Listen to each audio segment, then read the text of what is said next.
2 dimension and then 3 dimension. Okay? Alright. Now look at, let's move forward.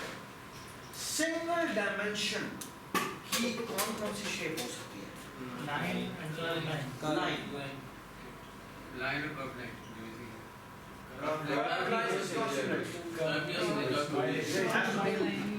Yes. Can you give me an example of actually curve could be a 3-dimensional shape. It could be in 3 dimensions. Okay. 2 dimensions. Yes. Now there is a huge list. I can say I have a circle. And also I have a triangle, rectangle. Square जो है rectangle का side होगा. क्या? Square जो सुनो बात क्या बोल रही है? square जो है rectangle का side होगा. Can I say that? Yes, yes, you can say that. Quadrilaterally class है.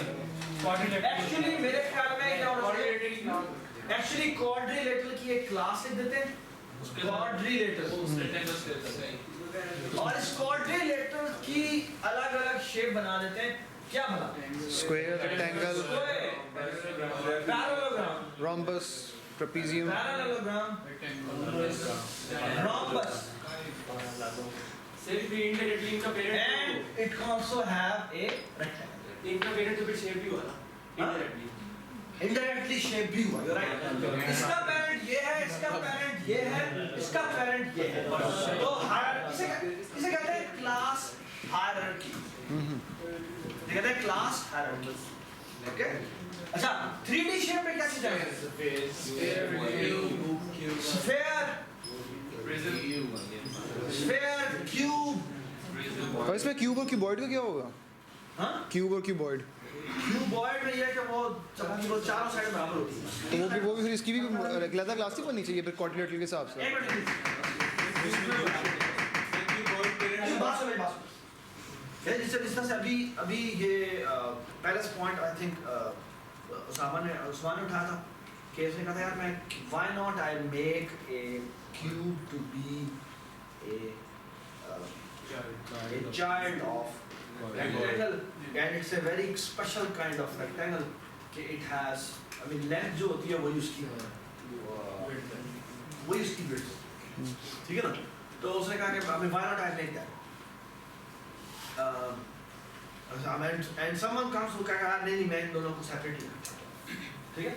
So in designing there is never one design. There is always debate कि यार मुझे ये choose करना चाहिए, ये choose करना चाहिए. And some people choose one option over the other. ठीक है? Although के फिर उस पर debate कर सकते हैं कौन सा अच्छा है, कौन सा इसमें बुरा है. और फिर ऐसे भी हो सकता है कि वो consensus ना हो. मतलब अगर दोनों के फॉर्मूला सेम यूज करने हैं या अलग-अलग फॉर्मूलास बनाने तो एरिया वॉल्यूम के ठीक है? इस तरह देखिए ये क्यूब हो जाएगा. इसी तरह मैं कह सकता हूँ कि सिलेंडर भी है. Cylinder is also a 3D shape, right? Does it make sense? So this is my class. कितनी क्लासेस बनेंगी? कितनी क्लासेस बनेगी ये बता. सबसे पहले मैं कौन सी शेप बताऊँ? Shape. उससे पहले मैं point here I will inherit a single dimensional shape. And when I say single dimensional shape, the single dimensional shape has only one dimension, तो उसकी सिर्फ length. When I go to 2-dimensional shape, तो 2-dimensional shape में क्या होगा? हाँ? Length और width होगी. हाँ? Circumference भी हो सकता है. I mean वो फिर circumference में इधर नहीं रह सकता. क्यों? क्योंकि वो फिर इसका नहीं होगा. Triangle में वो circumference नहीं होता. तो यहाँ पर single dimension में मैं सिर्फ वही चीज रख सकता हूँ.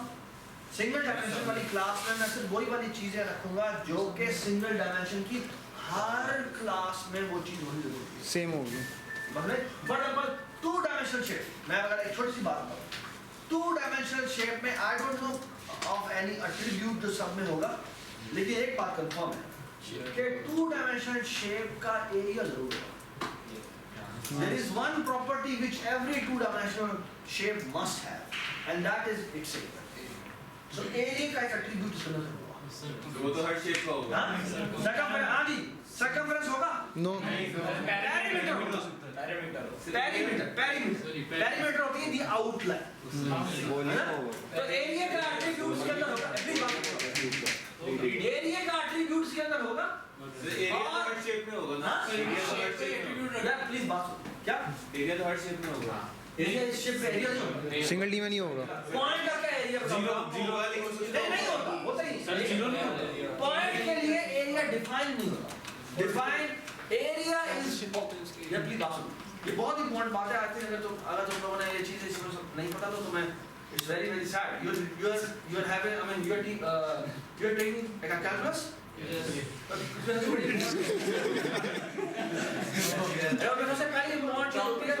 you define, जब हम टू डायमेंशनल में बात कर रहे होते हैं ना, एरिया अंडर ए कर्व की बात कर रहे हो, the first thing you actually define is 1/1 unit, and that unit is actually called area, और उससे actually चीजें शुरू होती हैं, उससे इसी से actually चीजें शुरू होती हैं, और यूनिट और उस एरिया को हम actually by definition देते हैं कि I will going to call this 1/1 into 1/1 is actually is I will going to say 1 centimeter square or meter square. This I have to define. That is something I have to define. क्यों? क्योंकि अगर ये आप नहीं define करेंगे तो फिर आप 2D shape को नहीं define कर सकते. Why? Because then you is with respect to that definition. आप एक मैंने 2D shape बनाई है तो उसके साथ कहते हैं यार ये इतने मीटर स्क्वायर होता है.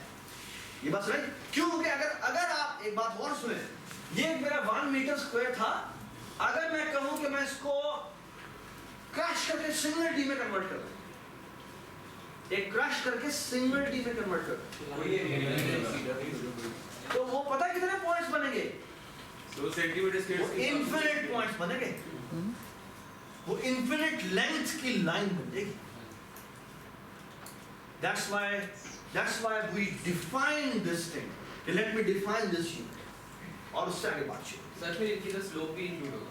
क्या? स्लोप भी include एक और मतलब बात. Single D. एक आपको एक बात पता होनी चाहिए कि ये मेरा स्क्वायर है. स्क्वायर को ना मैं यूं इस ऊपर वाली लाइन को मैं यूं आगे ले लूँगा. आगे ले जाने का मतलब बेटा ये है कि ये लाइन ये ऊपर वाली लाइन थी वो अब यूं आ गई. इसके ऊपर यूं. तो ये एक्चुअली ये शेप बन जाएगी ना ये. हाँ? तो बताइए अब क्या जो करने के इस रेड वाले का एरिया और इसका एरिया कितना सेम होगा. सेम होगा. अच्छा मैं इसको ना यहाँ इसी को उठा के यहाँ लेता हूँ और अब ये शेप है और एक ये शेप है. सेम है. ये अब भी एरिया सेम है. You take this to the moon. It will still be the same. It will still be the same. वो बिल्कुल लाइन हो जाएगा. ये कभी भी खत्म नहीं होगा. You take it to some other planet. Or maybe in parallel universe. This will still be equal to this area. ये मैं कह रहा हूँ कि लाइन का मुझे आती नहीं. अच्छा बात सुनिए. So single dimension may have a length or width, जैसे एक चीज हो, और 2 dimension has an area, and 3 dimension has density volume भी होगा और surface भी होगी. Surface area. Surface. Everybody understand? Okay? Everybody understand this? ठीक है? क्या बाद में एक छोटी सी बात बताऊं.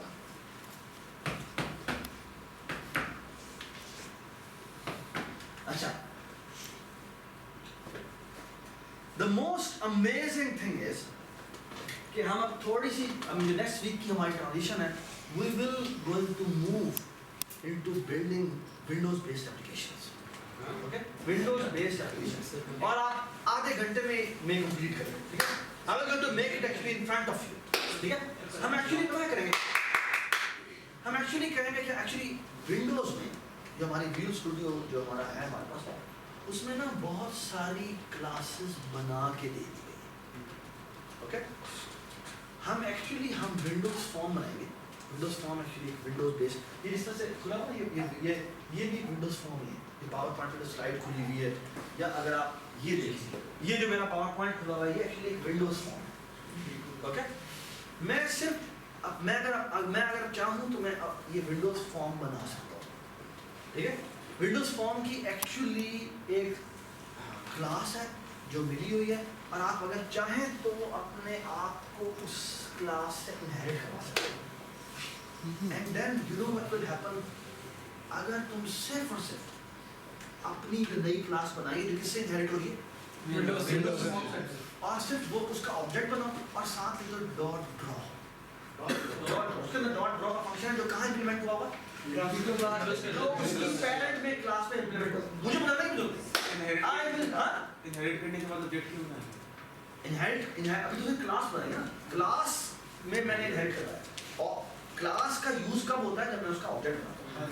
तो ऑब्जेक्ट मैं किसका बनाऊंगा, ऑब्जेक्ट ऑफ कोर्स मैं अपनी क्लास का, मैं जब अपनी क्लास का ऑब्जेक्ट बनाऊंगा ऑलरेडी आई विल लिखूंगा डॉट ड्रॉ, ड्रॉ पता है कौन सा कॉल होगा, वो होगा विंडोज फॉर्म, और आपका फॉर्म वापस आ गया। ओके, और हम उसकी बेस के ऊपर 15 से 20 मिनट के अंदर एक बहुत ही मजेदार कैलकुलेटर बनाएंगे। ये ऐसा कैलकुलेटर विंडोज वाला कैलकुलेटर नहीं होता, आपने कभी ये देखा, we will going to make exactly बटनों वाला this calculator. Okay, we will going to make this calculator. Yeah, please silence. Okay, we will going to make this. Yeah, please. Please. Okay, we will going to build this thing. ठीक है, and the most beautiful part will be, अब मैं तुम्हें जो मैं revolution की बात बता रहा हूँ क्या, मुझे बात, the most amazing part of this idea of inheritance was कि इसने हमारी technological development, programmatical development में एक revolution का काम किया। वो काम ये था कि अब actually लोगों ने क्या किया, ये विंडोज बेस्ड ऑपरेटिंग सिस्टम्स ने एकदम जो दुनिया पे छा गए, उसकी जो सबसे बड़ी जब ये विंडोज उन्होंने बनाई थी उनको पता भी नहीं था कि इसकी क्या क्या एप्लीकेशन, ठीक है।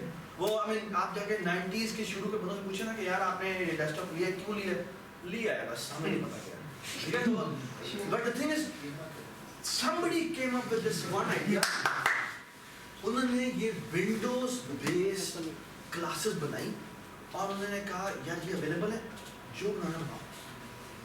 And that idea of classes, इसमें इनहेरिटेंस के थ्रू अब आप अपने प्रोग्राम्स एक्सटेंड करवा सकते हैं, यानी आप actually that became the birth point, the seed point of the great forest.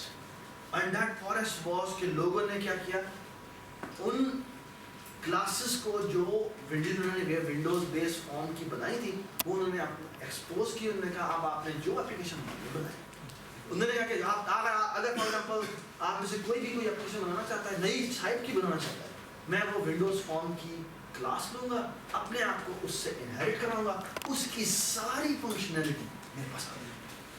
अब मुझे वो कहीं पर वो कॉपी शॉपी करने की जरूरत नहीं है। I will just going to write one line कि भाई मैंने इससे इनहेरिट किया और अब मैं उसकी कोई फंक्शनैलिटी यूज करना चाहता हूँ, I will going to call that function that will going to give me.